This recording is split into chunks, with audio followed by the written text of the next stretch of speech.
बच्चों कैसे हो। आइए आज हम लोग एक बहुत ही important compound ortho substituted biphenyl compound के बारे में डिस्कस करने जाएंगे। और इसके बारे में जो हमें डिस्कस होनी है वो ये देखना है कि ये कंपाउंड ऑप्टिकल एक्टिव है कि नहीं है, ये ऑप्टिकल आइसोमेरिज्म में शो कर रहा है कि नहीं कर रहा है, बहुत ही इंपॉर्टेंट होता है। तो आइए ज़रा सा देखते हैं ऑप्टिकल एक्टिव होने के लिए और ऑप्टिकल आइसोमेरिज्म में शो करने के लिए क्या कंडीशन है। तो आप लोगों को पता है कि अगर कोई कंपाउंड कायरल कार्बन रखता है तो ऑप्टिकल आइसोमेरिज्म शो करेगा, लेकिन ऑप्टिकल आइसोमेरिज्म शो करे, लेकिन ये जरूरी नहीं है कि वो ऑप्टिकल एक्टिव हो।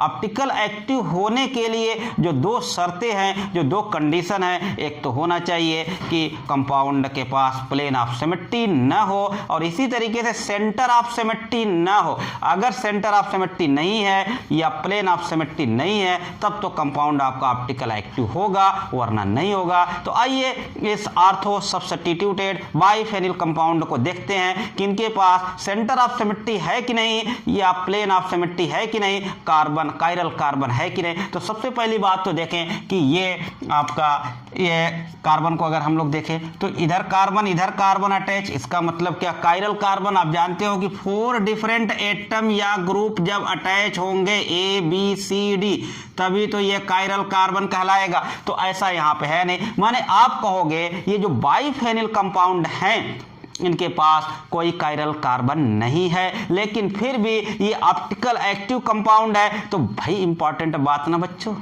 फिर भी ऑप्टिकल एक्टिव है, क्यों है उसको हम लोग देखेंगे, ठीक है ना। कायरल कार्बन नहीं है इस कंपाउंड के पास, लेकिन फिर भी ये ऑप्टिकल एक्टिव है, तो क्यों है आइए जरा सा देखते हैं। देखिए ये आपका COOH ग्रुप और NO2 ग्रुप लगा हुआ है और ये दो बेंजीन रिंग जो हैं ये सिग्मा बॉन्ड से अटैच है, सिंगल बॉन्ड से अटैच है। तो यहाँ पे इन दोनों बेंजीन रिंग के बीच कोई रोटेशन में रुकावट तो है नहीं।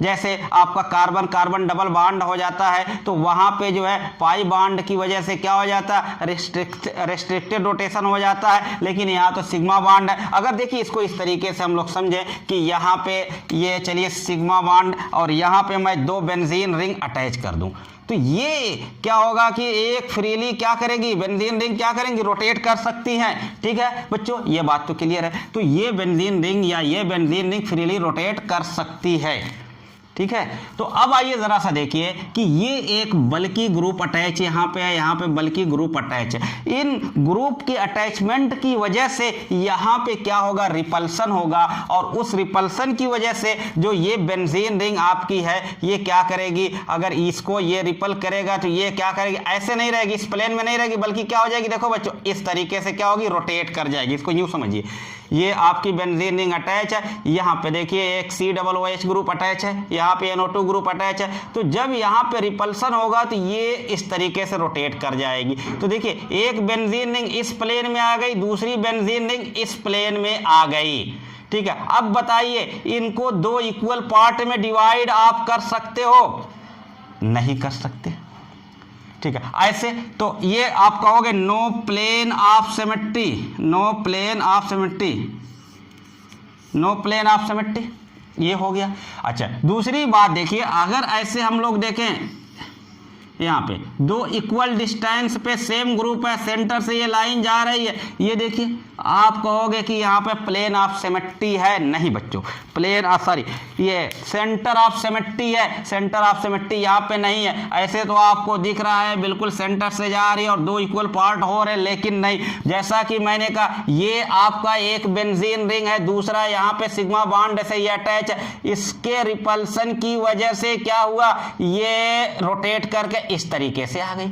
अब देखिए जरा सा ये NO2 ग्रुप जो यहाँ पे अटैच था यहाँ पे नहीं रह गया, कहाँ पे, यहाँ पे हो गया, ठीक है ना। और तो इस तरीके से आप देखो ऐसे जब जा रहा है तो क्या ये दो इक्वल, ये सेंटर से जा रहा है, दो इक्वल पार्ट बन रहे, नहीं बन रहे। तो इस तरीके से आप ये कहोगे कि no centre of symmetry, no centre of symmetry, ना तो पीओएस है ना तो सीओएस है। तो इस तरीके से कह सकते हो कि ये मॉलिक्यूल जो है कायरल है। कायरल मॉलिक्यूल होने के लिए जो शर्त है मॉलिक्यूल का डिससिमेट्रिक होना, एसिमेट्रिक होना, ठीक है। तो ये मॉलिक्यूल कैसा है? कायरल मॉलिक्यूल है। और जो मॉलिक्यूल कायरल होते हैं वो ऑप्टिकली एक्टिव होते हैं। तो कुल मिला के कह सकते हैं ये कंपाउंड आपका क्या है? ऑप्टिकली एक्टिव है। तो इस तरीके से आप कहोगे कि आर्थो सब्स्टिट्यूटेड बाइफेनिल कंपाउंड क्या होंगे बच्चों? ऑप्टिकली एक्टिव होंगे। वेरी वेरी इंपॉर्टेंट बात हो जाएगी, ठीक है, क्योंकि यहाँ पे प्लेन ऑफ सिमेट्री या सेंटर ऑफ सिमेट्री नहीं होती है, ठीक है। इन बल्कि ग्रुप की वजह से, इन ग्रुप की वजह से, रिपल्सन की वजह से ये रोटेट कर जाती है और दोनों के प्लेन डिफरेंट प्लेन में आ जाते हैं। इस तरीके से आप कहोगे कि यहाँ पे no plane of symmetry, no centre of symmetry. और इस तरीके से आपका ये बाइफेनिल का आर्थो सब्स्टिट्यूटेड बाइफेनिल कंपाउंड कैसा है? ऑप्टिकली एक्टिव है। ठीक है बच्चों, बात समझ में आई? ठीक है, बात समझ में आई तो आना भी चाहिए, ठीक है। और ऐसे ही समझने के लिए, ऐसे ही कुछ इंपॉर्टेंट बातों को समझने के लिए आप हमारे चैनल केमिस्ट्रीग्राफी पे आइए। और वीडियो अच्छी लगे तो सब्सक्राइब करिए, लाइक करिए, शेयर करिए और ऐसे ही मज़ेदार वीडियो के लिए आप इंतज़ार करते रहिए। ठीक है बच्चों, थैंक यू सो मच।